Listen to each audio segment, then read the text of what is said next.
Welcome to NGCon online academy. इस lecture में हम संडे टेस्ट नंबर 1 के केमिस्ट्री पोर्शन की डिस्कशन करेंगे। So first MCQ is mass of a proton equals to. Now ये MCQ आपको आया है बुक से।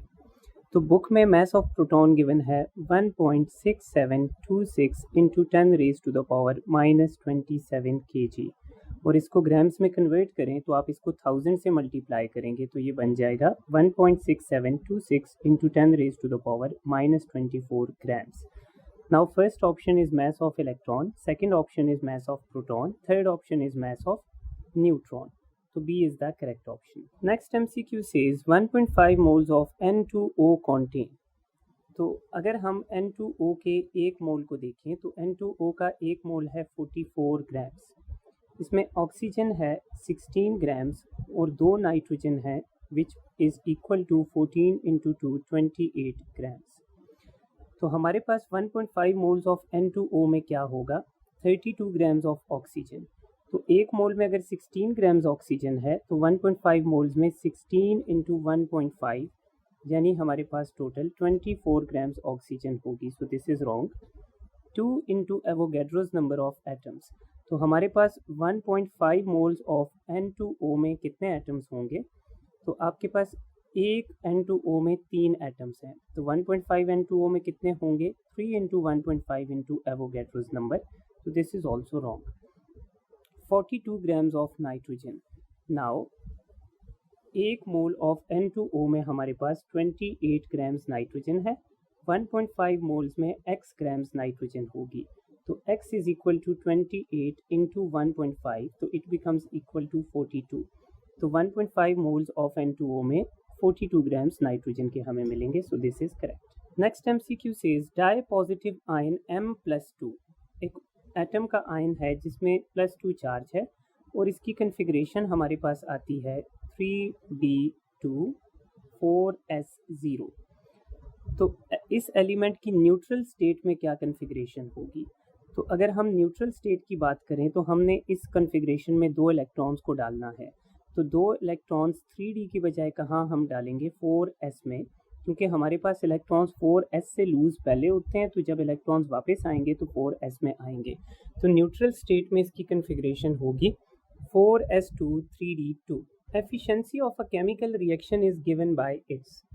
सो हमारे पास efficiency of a chemical reaction is given by the percentage yield which is equal to actual yield divided by theoretical yield multiply by 100%।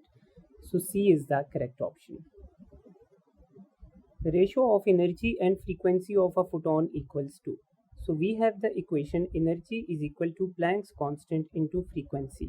तो अगर हम एनर्जी और फ्रीक्वेंसी की रेशो लें यानी एनर्जी डिवाइडेड बाय फ्रीक्वेंसी, तो ये रेशो बनेगी प्लैंक्स कांस्टेंट के equal. So Planck's constant is equal to 6.626 into 10 raise to the power -34 joule second. So C is the correct option.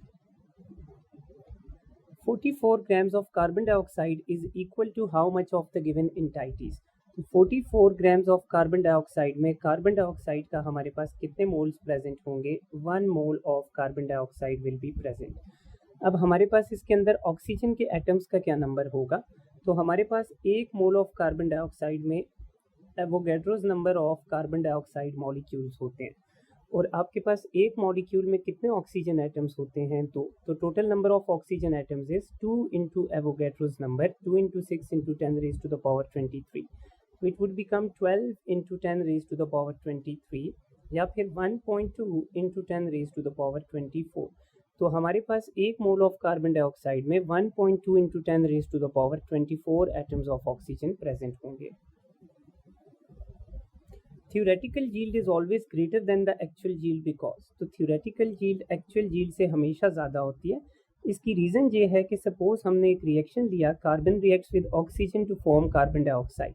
अब हम कहते हैं कि 12 ग्राम्स कार्बन से हम अगर कार्बन डाइऑक्साइड बना रहे हैं, तो हमारे पास लाजमी नहीं है कि ओरिजिनली जब हम लेबॉर्ट्री में रिएक्शन करें तो वो कंप्लीट हो, सारे का सारा रिएक्टेंट प्रोडक्ट में कन्वर्ट नहीं होता।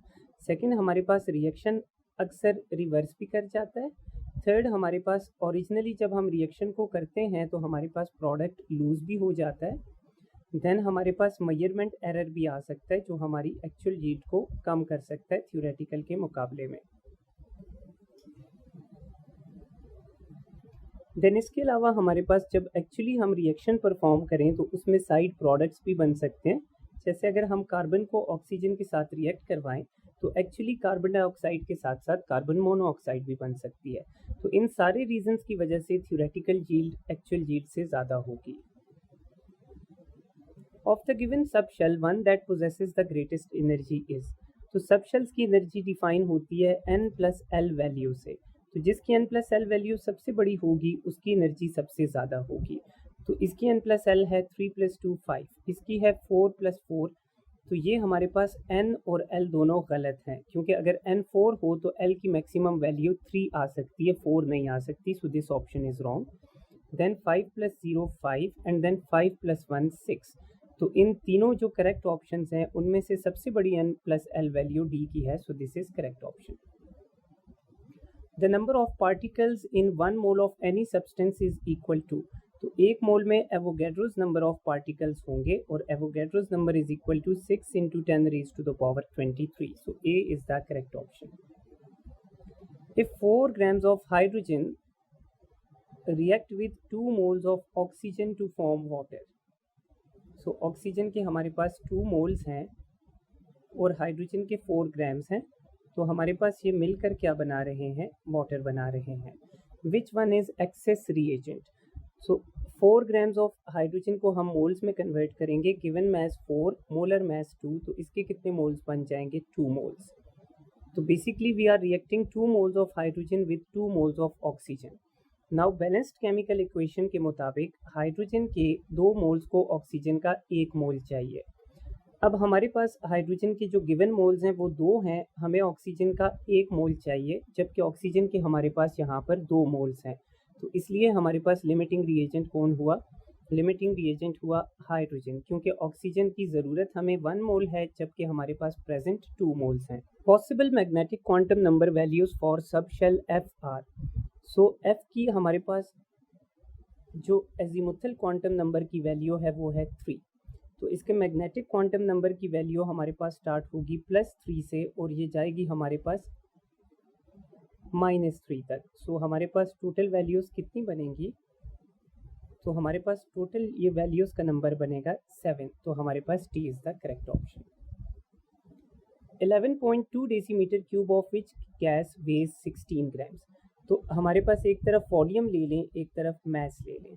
तो हमारे पास एक गैस के 16 ग्राम्स अगर मैस हो तो उसका वॉल्यूम कितना आता है, 11.2 डेसीमीटर क्यूब। सो 1 मोल का वॉल्यूम कितना होता है, 22.4 डेसीमीटर क्यूब। तो इसके गैस के 1 मोल का मैस यानी इसका मोलर मैस होगा x। तो x is equal to 22.4 multiply by 16 divided by 11.2। तो 11.2 2s are 24, 16 2s are 32 grams. सो हमारे पास इस गैस का मोलर मैस यानी 1 मोल का मैस है 32 gram. So this gas is oxygen. Now we have magnesium 10 moles and oxygen is present in excess and they react to form MgO। Now balanced equation के मुताबिक magnesium के 2 moles MgO के 2 moles बनाते हैं।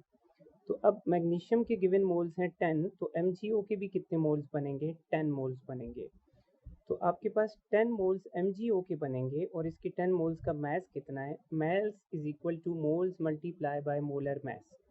तो magnesium oxide के moles हैं 10, magnesium oxide का मोलर मैस कितना है 24 + 16 इज इक्वल टू 40। तो इससे हम मल्टीप्लाई करेंगे तो ये हमारे पास बन जाएगा 400 gram. So D is the correct option. The orbital belonging to D subshell having only 2 lobes is. सो डी में सारे सबशेल्स के हमारे पास 4 लोब्स होते हैं एक्सेप्ट DZ², जिसके 2 लोब्स हैं जो Z एक्सिस पे पड़े हैं और इसका साइड पे यूं एक रिंग प्रेजेंट होगा। तो इसकी शेप होगी donut shape and this orbital is DZ²। If equal volume of H2, Cl2, SO2 and NH3 are taken, the maximum mass is possessed by. So remember this trick कि अगर volume same होगा तो number of moles भी same होंगे और number of moles same होंगे तो number of molecules भी सेम होंगे। तो ये तीनों चीज़ें हमेशा आपके पास सेम रहेंगी, लेकिन मैस आपके पास क्या होगा, डिफरेंट होगा। तो अगर 4 गैसेस का हमने वॉल्यूम सेम लिया है तो किसका मास मैक्सिमम आएगा और किसका मास मिनिमम आएगा। तो अगर चारों गैसेस का हमने वॉल्यूम सेम लिया है तो इनके नंबर ऑफ मोल सेम आएंगे। तो अगर इन चारों के नंबर ऑफ मोल सेम हो तो सबसे ज़्यादा मास उसका बनेगा जिसका मोलर मास सबसे ज़्यादा है, और सबसे कम मास उसका होगा जिसका मोलर मास सबसे कम है। तो हमसे पूछा है सबसे ज़्यादा मास किसका है, तो हमारे पास सबसे ज़्यादा मास होगा हमारे पास जिसका मोलर मास सबसे ज़्यादा है, that is Cl2। In a reaction, theoretical yield of product X is calculated to be 50 while actual yield is 42. So percentage yield हमने निकाल दी है which is equal to actual divided by theoretical multiply by 100%. So actual yield है 42, theoretical yield है 50. अब इसको हम multiply कर देते हैं 100% से, तो 52s are 100 and 42 2s are 84%. So C is the correct option. An element has atomic number 23. How many electrons are present in penultimate shell of this element? So इसकी हम configuration लिखते हैं 1s2, 2s2, 2p6, 3s2, 3p6, 4s2, यहाँ तक हमारे पास हो गए 20। 4s2 के बाद इसके अगले 3 इलेक्ट्रॉन्स जाएंगे 3d3, तो ये 23 एटॉमिक नंबर की कन्फिग्रेशन कंप्लीट होगी। अब हमारे पास पेनल्टीमेट शेल का मतलब है सेकंड लास्ट शेल। अब इसका लास्ट शेल बनेगा फोर्थ, जबकि सेकंड लास्ट शेल बनेगा हमारे पास थर्ड। तो थर्ड शेल में 2 इलेक्ट्रॉन्स एस में हैं, 6 इलेक्ट्रॉन्स पी में हैं और 3 इलेक्ट्रॉन्स किस में हैं, डी में। तो हमारे पास टोटल बनेगा 6 + 2 8 + 3 11। सो D is the correct option. If equal mass of N2, N2O, SO2 and CO2 are taken, so अगर हमारे पास mass सबका सेम आए तो किसका वॉल्यूम ज़्यादा होगा और किसका वॉल्यूम कम होगा। तो mass अगर हमने 4 गैसेस का सेम लिया है तो हमारे पास जिसका मोलर मास सबसे बड़ा आएगा उसके मोल सबसे कम बनेंगे और उसका वॉल्यूम सबसे कम बनेगा, और जिसका मोलर मास सबसे कम होगा उसके मोल सबसे ज़्यादा आएंगे और उसका वॉल्यूम सबसे ज़्यादा बनेगा। सो हमारे पास सबसे कम मोल्स इसमें से सबसे ज़्यादा मोल्स इसमें से किसके आएंगे, जिसका मोलर मास सबसे छोटा होगा। तो जिसके मोल सबसे ज़्यादा आएंगे उसका वॉल्यूम भी सबसे ज़्यादा आएगा। सो इन सब में सबसे छोटा मोलर मास है N2 का, तो इसका हमारे पास सबसे ज़्यादा वॉल्यूम आएगा। Given the equation zinc plus 2HCl forms ZnCl2 plus H2.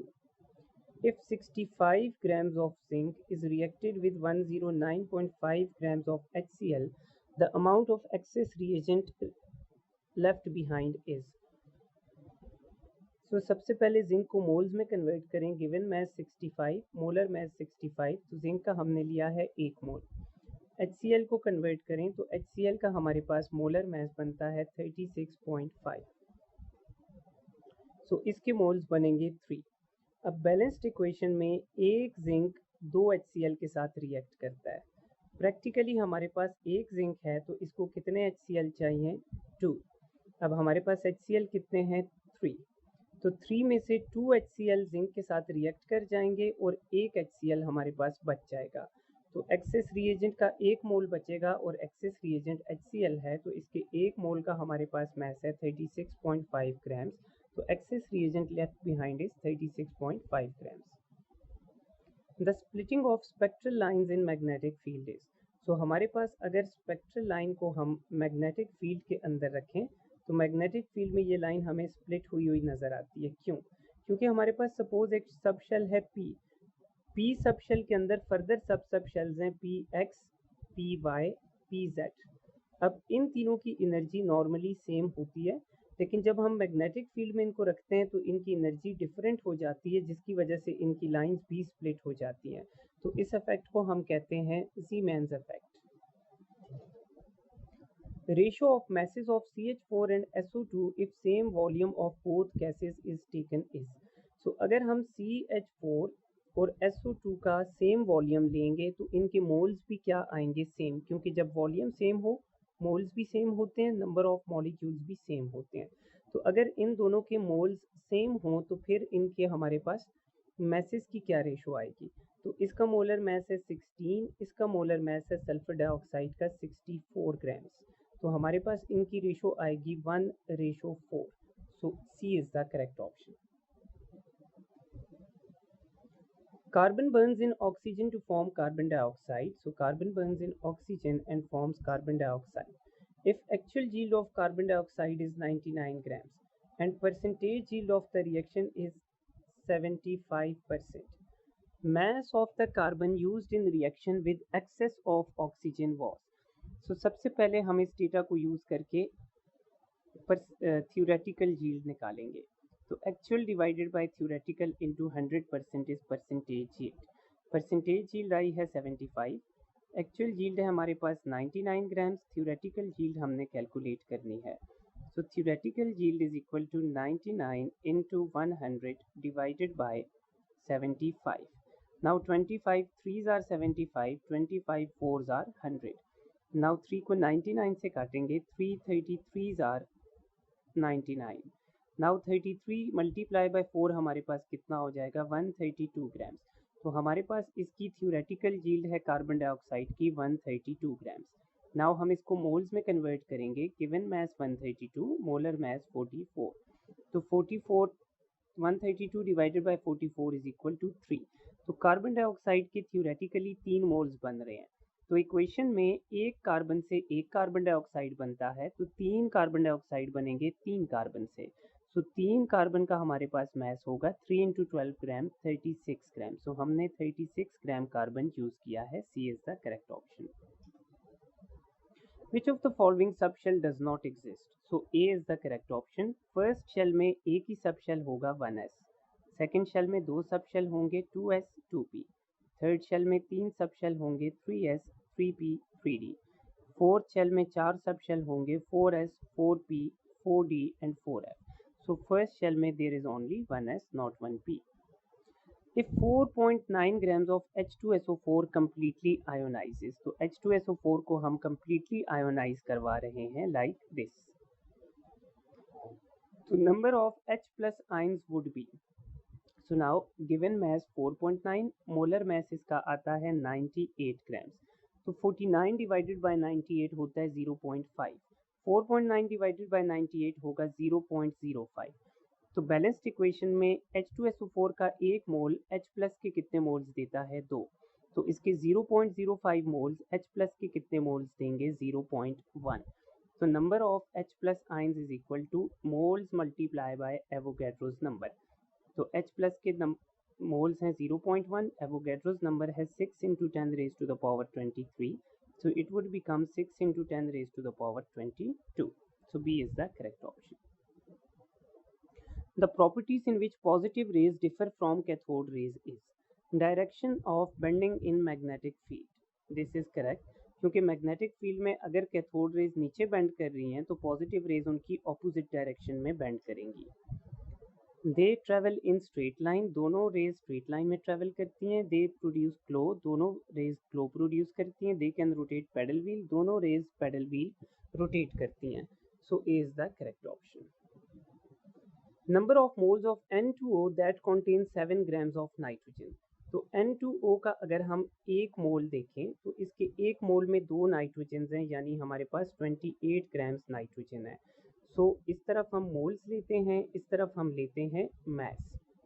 तो N2O के एक मोल में 28 ग्राम्स नाइट्रोजन है. अब 7 ग्राम नाइट्रोजन कितने मोल्स में होगा x मोल्स में. तो x is equal to 7 divided by 28. It becomes 1 divided by 4, 0.25. So C is the correct option. Positive rays having maximum EM value. So EM value हमारे पास किसकी maximum आएगी, जिसका denominator यानी मास सबसे छोटा होगा. तो H2 को देखें तो इसका चार्ज है 1 और इसका मास है 2. हीलियम को देखें तो इसका चार्ज है 1, इसका मास है 4. ऑक्सीजन को देखें तो इसका चार्ज है 1, इसका मास है 32. और नियॉन को देखें तो इसका हमारे पास चार्ज है 1 और इसका मास हमारे पास बनता है. सो सबसे बड़ी रेशियो इसमें आ रही है H2 प्लस, तो इसकी हमारे पास EM वैल्यू मैक्सिमम होगी. Which of the following has maximum mass. 1.5 moles of calcium carbonate. तो mass is equal to moles 1.5 multiply by molar mass 100. तो इसका मास आएगा 150 ग्राम्स. 2 मोल्स ऑफ NaNO3, तो इसके मोल्स हैं 2. इसका मोलर मास है 23 for sodium, 14 for nitrogen and 48 for 3 oxygen. So हमारे पास ये बन जाएगा 23 plus 14 plus 48। So this becomes equal to 85. So it is 170 grams. 0.75 moles of calcium nitrate. So 0.75 moles हम इधर लिखेंगे। कैल्शियम नाइट्रेट का मोलर मास है 40 for calcium, 14 for nitrogen, 48 for 3 oxygen and इसको हम 2 से मल्टीप्लाई करेंगे। तो 48 plus 10 58 and 58 plus 4 is equal to 62। 62 into 2 हमारे पास बन जाता है 124। सो इसके एक मोल का मास होगा 164 और 0.75 का क्या होगा 0.75 इंटू 164, ये 170 से कम ही आएगा, इसलिए हमारे पास B is the correct option. In hydrogen spectrum series having photons of largest wavelength is. तो हाइड्रोजन स्पेक्ट्रम में हमारे पास 5 सीरीज हैं, Lyman, Balmer, Paschen, Brackett and Pfund. So हम लेमन से जब फंड की तरफ जाते हैं तो एनर्जी डिक्रीज करती है, फ्रीक्वेंसी भी डिक्रीज करती है और वेव नंबर भी डिक्रीज करता है, जबकि वेव लेंथ क्या करती है, इंक्रीज। तो लार्जेस्ट वेव लेंथ आएगी हमारे पास फंड सीरीज की। Maximum number of atoms are present in 24 grams O2। So given mass 24, molar mass 32। So ये हमारे पास आ जाएगा, अगर हम इसको 8 से कैंसिल करें तो 3/4 इज इक्वल टू 0.75। अब O2 की 0.75 मोल्स में कितने ऑक्सीजन एटम्स हैं, तो 0.75 मल्टीप्लाई बाय एवोगैड्रोस नंबर के ऑक्सीजन मॉलिक्यूल्स हैं और हर मॉलिक्यूल में 2 ऑक्सीजन के एटम्स हैं, तो it becomes equal to 1.5 into Avogadro's number. 2 moles of graphite में कितने एटम्स हैं, 2 multiply by Avogadro number of carbon atoms. 23 gram sodium metal इसके 1 मोल के बराबर है, तो इसमें 1 into Avogadro's number of atoms है।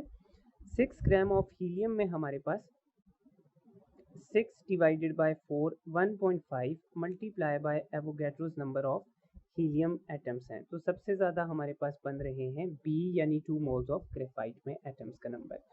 An electron excited to 6th energy level falls to first excited state. It emits how many photons? So higher level है 6th और first excited state का मतलब है second shell। तो इसके लिए हम फॉर्मूला यूज करेंगे larger shell minus smaller shell into larger shell minus smaller shell plus 1 divided by 2।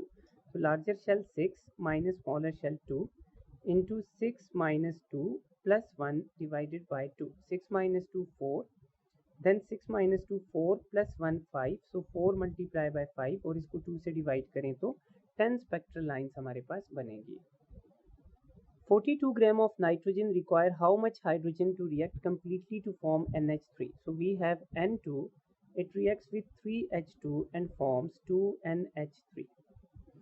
So nitrogen का हमारे पास 42 ग्राम्स हैं, जिसको अगर हम मोल्स में कन्वर्ट करें तो 42 divided by 28 grams is equal to 1.5। So इसके गिवन मोल है 1.5। अब नॉर्मली एक नाइट्रोजन को 3 हाइड्रोजन चाहिए होते हैं, तो 1.5 नाइट्रोजन को कितने हाइड्रोजन चाहिए होंगे, 1.5 मल्टीप्लाई बाय 3 4.5 हाइड्रोजन। तो 4.5 मोल्स ऑफ हाइड्रोजन का मास होगा 4.5 into 2 9 grams. So C is the correct option. Maximum number of electrons that can be placed in a shell with highest subshell having L is equal to 2। तो अगर L is equal to 2 है किसी सब shell के अंदर highest, तो उसके N की वैल्यू L से एक बड़ी यानी 3 होगी। तो थर्ड शेल के अंदर मैक्सिमम कितने इलेक्ट्रॉन्स आएंगे, 2n स्क्वायर यानी 2 इंटू 3 स्क्वायर। तो 2 इंटू 3 स्क्वायर कितने आएंगे, 18 electron. C is the correct option. 1 molecule of oxygen has same mass as।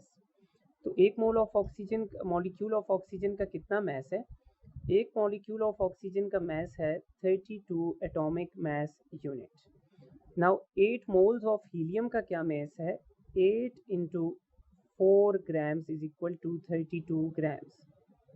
Next 16 moles of hydrogen का कितना मैस है, 16 into 2 grams is equal to 32 grams. Next 2 molecules of CH4 का क्या mass है, तो 2 molecules multiply by एक CH4 का mass है 16 AMU। So 32 AMU। 1 mole of sulphur is equal to 32 grams. तो हमारे पास 2 मॉलिक्यूल्स ऑफ CH4 और 1 मॉलिक्यूल ऑफ ऑक्सीजन का मास सेम है, सो C is the correct option. The number of unpaired electrons in निकल atom are. सो निकल का हमारे पास electronic atomic number है 28। सो इसकी कन्फिग्रेशन हम लिखते हैं argon for 18 electrons, then 4s2 for 20 electrons. इसके बाद नेक्स्ट 8 इलेक्ट्रॉन्स जाएंगे 3D में। अब 3D में जब 8 इलेक्ट्रॉन्स जाएंगे तो उसमें पेयर्ड कितने होंगे, अनपेयर्ड कितने होंगे। तो 3D में हमारे पास 1 2 3 4 5 6 7 8 इलेक्ट्रॉन्स हमने डाले, तो अनपेयर्ड इलेक्ट्रॉन्स कितने रह जाएंगे 2। So A is the correct option. How many moles of hydrogen are required to produce 1 और 2 grams of ammonia gas. So सबसे पहले हम बैलेंस्ड इक्वेशन बनाएंगे। नाउ अमोनिया का गिवन मास है 102 ग्राम्स और अमोनिया का मोलर मास हमारे पास है 17 ग्राम्स। तो 17 6 आर 102, 17 इंटू 6 अगर हम करें तो ये बनता है 102। सो अमोनिया के 6 मोल्स बन रहे हैं, उसके लिए कितने हाइड्रोजन के मोल्स चाहिए। तो नॉर्मली अमोनिया के 2 मोल्स के लिए हमें हाइड्रोजन के 3 मोल्स चाहिए होते हैं। तो अमोनिया के 6 मोल्स के लिए हमें कितने मोल्स चाहिए होंगे हाइड्रोजन के, तो ये हमें चाहिए होंगे 3 इंटू 3 यानी 9 moles of hydrogen. So D is the correct option. 3 electrons placed in 3D subshell have same spin quantum number according to। तो अगर हम 3D सबशेल में 3 इलेक्ट्रॉन्स डालें तो ये 3 इलेक्ट्रॉन्स जाएंगे डिफरेंट ऑर्बिटल्स में सेम स्पिन के साथ according to horns rule. So D is the correct option. If 5 moles of element X having molar mass 20, so X के 5 मोल्स हैं और X का मोलर मास है 20, रिएक्ट कर रहे हैं 3 moles of Y having molar mass 30 और इससे बन रहे हैं 2 मोल्स ऑफ Z। सो इस तरफ टोटल मास कितना है 5 इंटू 20 100 प्लस 3 इंटू 30 90, तो टोटल मास है 190। तो law of conservation of mass के मुताबिक 2 मोल्स ऑफ Z का भी टोटल मास कितना होगा 190। तो 1 मोल ऑफ Z का मास कितना हो जाएगा 190 डिवाइडेड बाई 2, तो ये हमारे पास बन जाएगा 95 grams. So B is the correct option.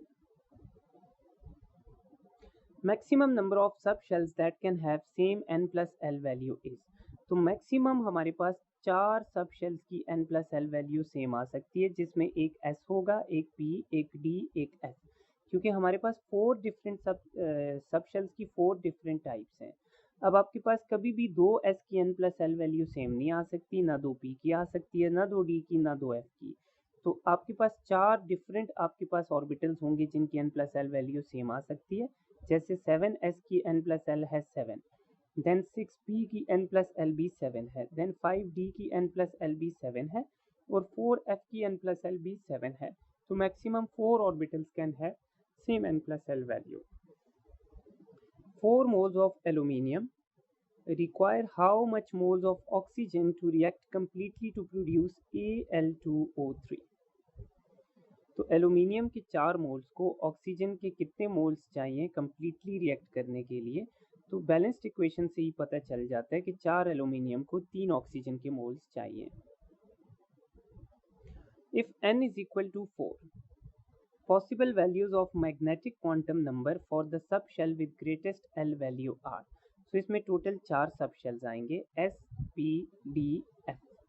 Now greatest L value आएगी F की L वैल्यू है 3। तो अगर L वैल्यू 3 है तो मैग्नेटिक क्वांटम नंबर की टोटल वैल्यूज क्या होंगी 2L + 1 यानी 2 into 3 + 1 is equal to 7। So D is the correct option. 152 grams of fluorine gas is reacted with excess of hydrogen to produce HF। so HF का क्या mass produce होगा। So H2 is present in excess। Fluorine का given mass है 152 grams, इसको हम molar mass में convert करते हैं। तो फ्लोरीन का हमारे पास मोलर मास एक फ्लोरीन का है 19, 2 फ्लोरीन का आ जाएगा 38 ग्राम्स। सो 152 डिवाइडेड बाय 38 हमारे पास कितना आ जाएगा 4। So basically we have 4 moles of fluorine. तो ये हमारे पास कितने HF बनाएंगे, तो एक फ्लोरीन बनाता है 2 HF, तो 4 फ्लोरीन बनाएंगे 8 HF। सो 8 HF का मोलर मास कितना बनेगा, एक HF का मोलर मास है 19 + 1 20। सो 8 HF का कितना मोलर मास बनेगा, 8 × 20 160 grams। Which quantum number is different if two electrons are placed in empty 3p subshell? So 3p subshell empty है, इसमें 3px भी है, 3py भी है, 3pz भी है। So अगर हम इसमें 2 इलेक्ट्रॉन्स डालेंगे ऐसे, तो हमारे पास इन दोनों इलेक्ट्रॉन्स का प्रिंसिपल क्वांटम नंबर सेम रहेगा, दोनों थर्ड शेल के हैं। एजीमुथल भी सेम रहेगा क्योंकि दोनों p सब शेल के हैं। अब एक px का है और एक py का, सो इनका मैग्नेटिक क्वांटम नंबर डिफरेंट होगा। Which contains more atoms? 7 grams of nitrogen given mass 7, molar mass 14। So इसके मोल्स आएंगे 0.5, इसमें एटम्स होंगे 0.5 into Avogadro's number। 9 grams of oxygen given mass 9, molar mass 16। So 9 divided by 16 into Avogadro's number of atoms इसमें होंगे। 3 grams of helium बनेगा 3 divided by 4 यानी 0.75 into Avogadro's number of atoms इसमें होंगे। और 11 ग्राम्स ऑफ मैग्नीशियम बनेगा 11 divided by 24। So 11 by 24 into Avogadro's number. अगर हम इसको एनालाइज करें तो 0.5 से 0.75 बड़ा है, तो इस ऑप्शन को काटते हैं। नाउ 9 डिवाइडेड बाय 16 0.75 से छोटा ही आएगा, तो इसको भी काटते हैं। और 11 डिवाइडेड बाय 24 0.5 से भी छोटा आएगा, तो इसको भी काटते हैं। So this contains maximum number of atoms. According to Hoffa's principle, if some subshells having n plus L value of 7 are completely filled, the next electron goes to। So n plus L value 7 किसकी आती है, 7s की। 7s के बाद आती है 6p की, 6p के साथ आती है 4f की, और फिर आती है 5t की। अब अगर हम इनको अरेंज करें तो हमारे पास आएगा 4f सबसे पहले, फिर 5t, फिर 6p, फिर 7s। तो इनकी फिलिंग के बाद हमारे पास अगला इलेक्ट्रॉन जाएगा उस सब शेल में जिसकी n plus L वैल्यू होगी 8। सो n plus L वैल्यू 8 किसकी होगी, इनमें से 7 + 1 8, 5 + 3 8, 4 + 3 7, 6 + 2 8। सो हमारे पास इन तीनों को अगर हम देखें, जो 8 वाले हैं 5f, 7p और 6t, तो इनमें सबसे कम एनर्जी है 5f की, फिर 6d की, और फिर 7p की। तो 7s के बाद अगला इलेक्ट्रॉन जाएगा 5f में। B is the correct option. So that's all for this test. Thank you.